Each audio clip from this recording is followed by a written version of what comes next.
So I'll just air it out. The whole vegan thing is so fascinating. There's a subreddit, vegan fitness, and the intuition just, it was like a spur of the moment thing. I was thinking, okay, if there's folks who are essentially counting their calories and doing the whole jazz about fiber and nutrients and all that stuff, then maybe they ought to learn or hear about what I have to say about it. Uh, Carnivore, and then went vegetarian, and then vegan was a thing, but ultimately it was like a. It's not that it's not for me. It's that I have my own version of it, and then as the story goes, it's science based. So being a chemist and then ultimately a biochemist was the weirdest revelation because ultimately one thing led to another, and it's like I go to places and people are saying, "Hey, is this guy a model?"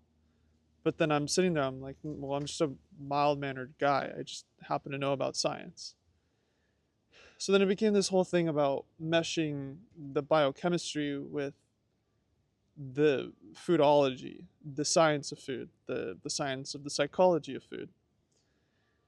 And what all this means and what all this is to say is that the whole idea of eating food and monitoring calories and stuff like that, I get that that's a mode that people agree with.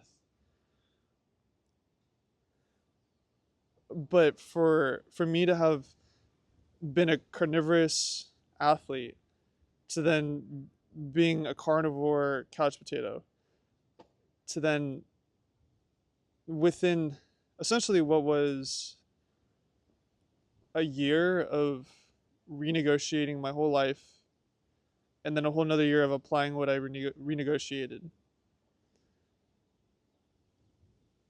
and doing things like running a 12-minute mile and then an 11-minute mile and then a 10-minute mile, and within a month having to shave off all that time. And then like I get it, there's forums and there's people talking about it every which way they want, but I'm coming across a whole other region of data if you would, that to me is so unique. It's not that I'm doing anything different from you, it's that maybe what I know is different. And one thing I do know for sure is that I don't know. So even if you're listening to this and you're like, okay, what is this guy rambling about? I would just invite you to do your own research. Long ago, it was probably 2021, something like that. I came across a group of people who were looking at science and looking at different versions of psychology in a very unique way, and it was captivating to me. And when I consider super simple basic things like, okay, if I'm the kind of guy that, super simple example, if I find a music artist that no one else knows about, and then a year from that day it happens to be that that music artist is the best thing in town, or I go and I find something to wear and then next thing I know everyone's wearing it. It's a very fascinating way that my world works, and it's very base root zero. I saw these people talking about their lives and how it changed, and they didn't sell me anything. I wasn't sold on their story. I wasn't sold on their progress. I wasn't even sold on who they were as a person. I mean, they're as internet as this. They're some guy talking to a camera. But then you go and you do your own research and you look at the simple science, the provable things, the things that go from theory to logic. And then you get to a point where it's like, okay, I'm gonna stop listening to this guy. And I have enough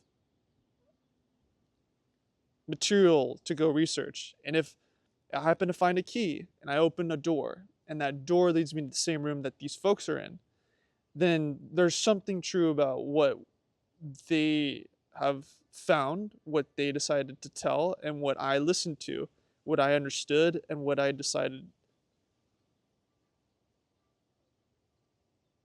to learn and figure out. So it's a cycle. And it happened to be true for the most part. I opened a door, different door than they did, but we entered and found ourselves in the same room. So it was fascinating. And the reason it was fascinating was because I found it out of pure just, I guess it could be chance, but it's also choice. Where I'm going with this is that the adventure that I've seen where there's isms and lifestyles and all this stuff. Look, for the past year of my life, I could tell you about the things I've done and what I've seen, but I'll simplify it by telling you this. There's certainly a way where you could feel comfortable being yourself, having your own choices, that doesn't involve either pointing the finger at somebody else, and it doesn't involve having to breathe down your own neck, making sure that you're keeping a percentage or a portion. What I mean by this is that there are restaurants out there that people can go break bread together, and they could all be from different dietary preferences.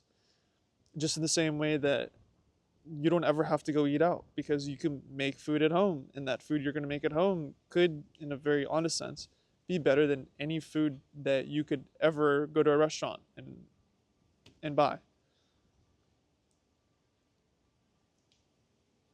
So that's the main message here, is that as much as you want to go crowdsource information, I was certainly like this too. I was sitting there going like, hey, can you go fish for me? Hey, I want you to fish for me. Hey, go find this answer for me. Or hey, tell me the answer. I want to hear it. It was so interesting because when I found out that I A, could find the information and answers myself, but then B, realize like, wait,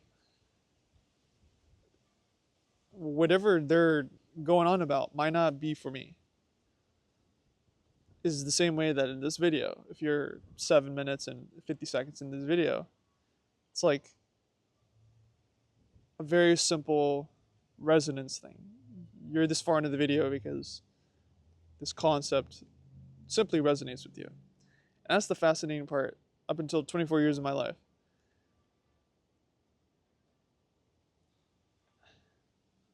And as simple as it is, we weren't taught any of this. Like no one was taught that they're supposed to fish for themselves, and that you're supposed to watch a fisherman fish. You can ask him how to fish, but if you're going to ask the wrong guy how to fish and you don't know what to do with that information, you're supposed to sit there and be like, you know what, that as much as he is fishing, that technique might not be for me, because then you got to go look at some other guy and then be like, oh, you know what, I'm going to try that new technique. If that technique is different than the original A guy, then B guy is, maybe that's for me. And if it is for me, then I'm not going to go spit on A guy, because in a very logical sense, there's 13 different ways to do it. So, go figure. And like, that's the whole point here, is that just because you haven't been taught it doesn't mean it's impossible to learn it. Just the same way that you can go from all of the macros and all of the fiber this, protein that, to then being a little bit more simple with it. And then realizing like, oh, like for example, I was talking about veganism. So we'll touch on that just for a second. We'll wrap up.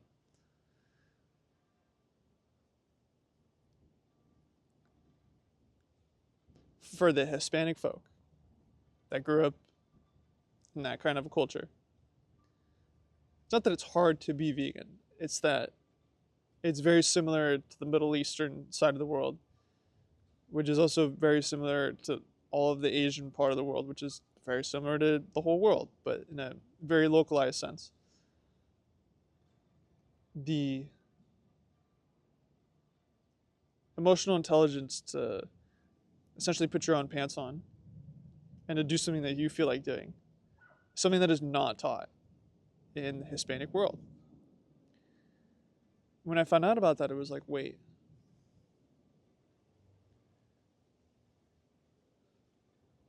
why is that? And as simple as it is,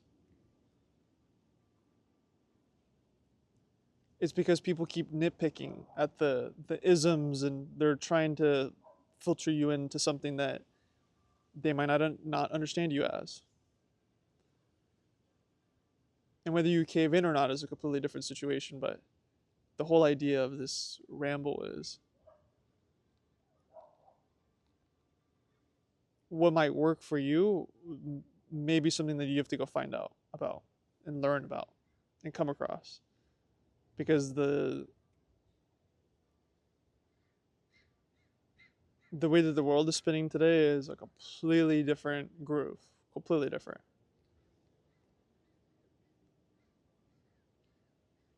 And if you had to walk away from something like this, still there's plenty of other people walking away from it too.